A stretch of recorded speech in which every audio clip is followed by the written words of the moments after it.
আসসালামু আলাইকুম। আশা করি সবাই ভালো আছেন। আজকের ভিডিওটা হবে একটু দুর্দান্ত, কারণ আমরা অনেক সময় প্রকৃতিতে এমন কিছু ঘটনা দেখি যা মনে হয় একদম সত্যি। কিন্তু জানেন কি, প্রকৃতির নামে এই ধরনের অনেক ভিডিও আসলে মিথ্যে। আজ আমি আপনাদেরকে দেখাবো সেসব ভিউবাজি ভিডিওর আসল রহস্য। অনেক ভিডিওতে দেখা যায় পাখি গাছের বাকলে, ডালে, পাতায়, এমনকি সূর্যমুখী ফুলের গায়ে আটকে আছে। দেখা যায় পাখিটা বুঝি খাবার খেতে গিয়ে আটকে গেল।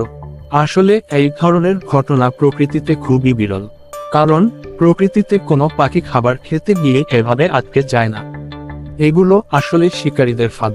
অনেকের বারগান, আঠা বা আঠালো জেলি গাছের গায়ে মেখে রাখে।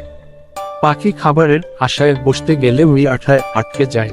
তারপর সেই পাখিকে ক্যামেরায় তুলে নাটক করা হয়। ভিডিওর শুরুতে দেখায় পাখি নাকি গাছের আঠায় আটকে গেছে, আর একজন এসে খুব দয়ালু সেজে রেস্কিউ করে। আসলে এগুলো একদম ভিউবাজি। এ ধরনের ভিডিও সবচেয়ে বেশি দেখা যায় মধ্যপ্রাচ্য, ভারত, পাকিস্তান আর কিছু আফ্রিকান দেশের ইউটিউবে। এমনকি ফেসবুকেও পাখি রেস্কিউ নামে অনেক পেজ এভাবে ভিউয়ার টাকা কামাচ্ছে।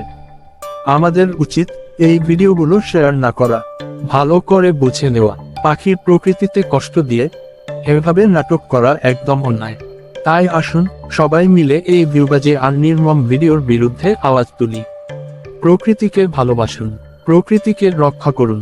যদি ভিডিও ভালো লাগে অবশ্যই লাইক দিন, কমেন্টে মতামত জানাবেন, আর সবার সাথে শেয়ার করবেন। সাবস্ক্রাইবও করতে ভুলবেন না। আল্লাহ হাফেজ।